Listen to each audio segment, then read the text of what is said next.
இன்னைக்கு வீடியோவில் சூப்பரான ஹெல்த்தியான ஒரு பிரேக்ஃபாஸ்ட் ரெசிபி பண்ண போகிறேங்க. வீட்டில் இருக்கிற பொருளை வச்சு ரொம்ப சிம்பிளாக அதுவும் சூப்பராக ரொம்ப ஹெல்த்தியாக செய்ய போகிறோம். வாங்க வீடியோக்குள்ளே போய் எப்படின்னு பார்க்கலாம். தோசை போர் அடித்தா கண்டிப்பாக இதை ஒரு வாட்டி செஞ்சு பாருங்கள். ரொம்ப டிஃப்ரெண்ட்டாக இருக்கும், ரொம்ப ஹெல்த்தியானது, சாப்பிட்றதுக்கு ரொம்ப டேஸ்டியாக இருக்கும். பாருங்கள் எவ்வளோ சாஃப்டாக இருக்குன்னு. வணக்கம், என் பேர் Jayapalraju. Welcome to Mettur multi craft channel. இந்த ரெசிபி பண்ணுறதுக்கு ஒரு மிக்சிங் பவுலில் 1 கப் அளவுக்கு ரவை எடுத்துக்கலாம். நான் வந்து பார்த்திங்கன்னா இன்றைக்கி சின்ன ரவை தான் எடுத்துருக்குறேங்க, பாம்பே ரவை. இப்போ ரவை அளந்த அதே கப்புக்கு 1 கப் அளவுக்கு தயிர் சேர்த்துக்கலாம். இதுக்கு தக்க நம்ம உப்பு சேர்த்துக்கலாம். இப்போ 1 பிஞ்ச் அளவுக்கு பெருங்காயத்தூள் சேர்த்துக்கலாம். வந்து 1 சிட்டிகை அளவுக்கு ஓமத்தை நல்லா இந்த மாதிரி க்ரஷ் பண்ணி சேர்த்துக்கலாம். ஓமம் வந்து ஆப்ஷன் தான், தேவைப்பட்டால் சேர்த்துக்கோங்க, லேட்டாக விட்டுடலாம். எல்லாத்தையும் சேர்ந்து ஒரு வாட்டி நல்லா கலந்து விட்டுடலாம். இப்போ எல்லாத்தையும் சேர்ந்து ஒரு வாட்டி நல்லா இதை கலந்து விட்டாச்சு. இப்போ இதுக்கு தண்ணி சேர்த்துக்கலாம். நான் வந்து ஒரு 1/2 கப் அளவுக்கு தண்ணி சேர்க்குறேன்.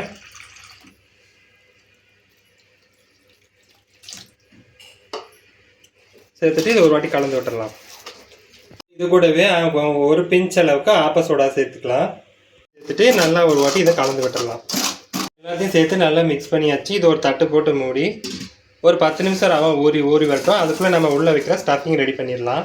ஒரு அடுப்பில் ஒரு கடாய் வச்சுக்கலாம். இதில் 1 ஸ்பூன் அளவுக்கு மட்டும் எண்ணெய் சேர்த்துக்கலாம். இருந்தோம் 1/2 ஸ்பூன் அளவுக்கு கடுகு சேர்த்துக்கலாம். இப்போ ஒரு மீடியம் சைஸ் வெங்காயத்தை பொடிசாக கட் பண்ணியிருக்கேன், அதை சேர்த்துறேன்.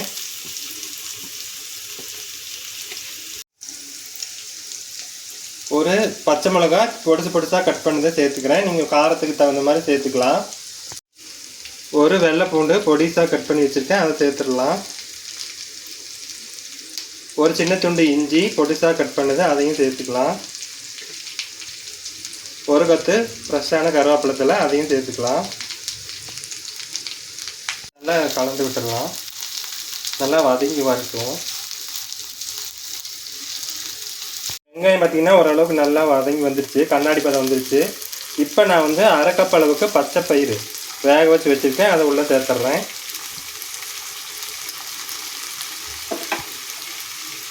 சேர்த்துட்டு நல்லா கலந்து விட்டுடலாம். தேவையான அளவு உப்பு சேர்த்துக்கலாம். இப்போ இது எல்லாத்தையும் நல்லா கலந்து விட்டுடலாம் ஒரு வாட்டி. எல்லாத்தையும் கொஞ்சம் இந்த மாதிரி லைட்டாக மசிச்சு கொடுங்க வேகும் போது. ஏற்கனவே நம்ம வேக வச்சதுனால இது ஈஸியாகவே நல்லா மசிஞ்சு வந்துடும். பாருங்கள், இந்த மாதிரி மசிச்சு விடுங்க.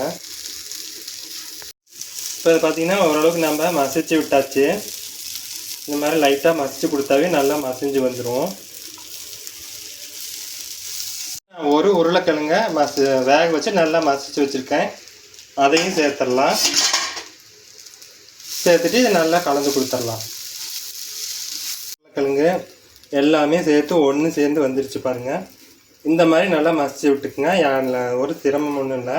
நம்ம அதை மிக்ஸ் பண்ணவே இப்படி கலந்து நல்லா மசிச்சுட்டு அது நல்லா மசிஞ்சுக்கும். ஆயிடுச்சு. இப்போ நம்ம இது கொத்தமல்லி இலைகள் தூவி இறக்கிடலாம். முழுமையாக ஆறி வரட்டும். இப்போ இது நல்லா முழுமையாக ஆறி வந்துருச்சு. இதை சின்ன சின்ன பாலாக உருட்டிக்கலாம். ஃபஸ்ட்டே நம்ம ஊற வச்ச ரவாவை பார்க்கலாம். பாருங்கள், நல்லா ஊறி வந்துருக்கு. நல்லா இது ஒரு வாட்டி கலந்து விட்டுடலாம். இப்போ ஒரு பார்த்தீங்கன்னா இந்த மாதிரி ஒரு பவுல் எடுத்துருக்குறேன்.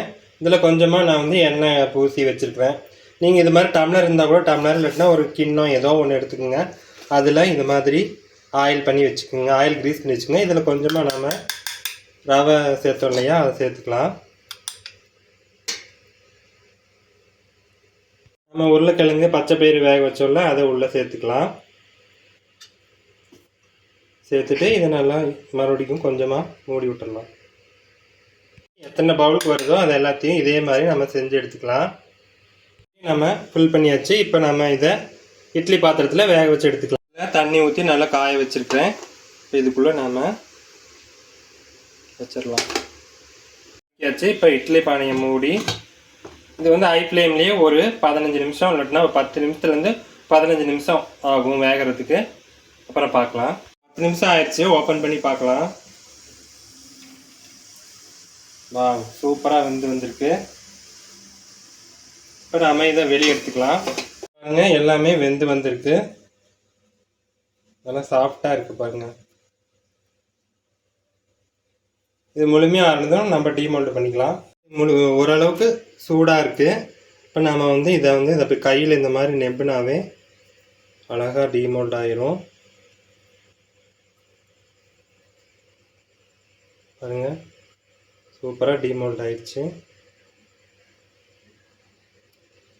இதே மாதிரி நம்ம மற்ற பீசஸ்களையும் டீமோல்ட் பண்ணி எடுத்துக்கலாம். இப்படியே கூட சாப்பிட்லாம், பீஸ் போட்டு சாப்பிட்லாம், ரொம்ப சூப்பராக இருக்கும்.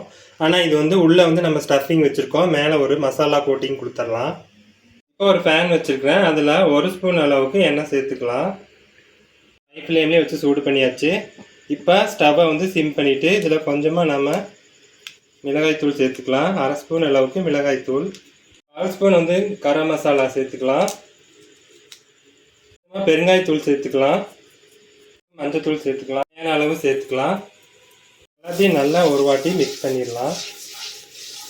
அடுப்பில் சிம்மில் வச்சுட்டு தான் இந்த மசாலா பொருட்கள் எல்லாம் சேர்க்கணும். இதை நல்லா ஒரு வாட்டி கலந்து கொடுத்தாச்சு. ஏற்கனவே ரெடி பண்ண இதை சேர்த்து இதில் வச்சிடலாம். எல்லா பக்கமும் கோட் பண்ணி இதை எடுத்துக்கலாம். இது எல்லாத்தையும் திருப்பி போட்டு கோட் பண்ணி எடுத்துக்கலாம். அவ்வளோதான். எல்லா பீசஸையும் நான் மசாலாவில் நல்லா இந்த மாதிரி கோட் பண்ணி எடுத்துகிட்டு வந்துருக்கிறேன். இதை இப்போ கட் பண்ணிடலாம். இப்போ நாம் இதை பீஸ் பண்ணிடலாம்.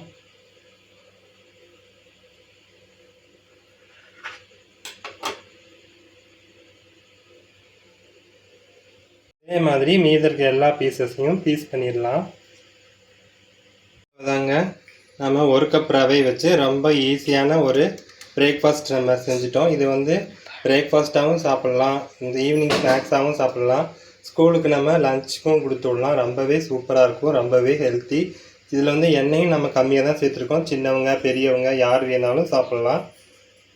கண்டிப்பாக ஒரு வாட்டி ட்ரை பண்ணி பாருங்கள். இந்த பிரேக்ஃபாஸ்ட் ரெசிபி பிடிச்சிருந்தா லைக் பண்ணுங்கள், ஷேர் பண்ணுங்கள், கமெண்ட் பண்ணுங்கள்.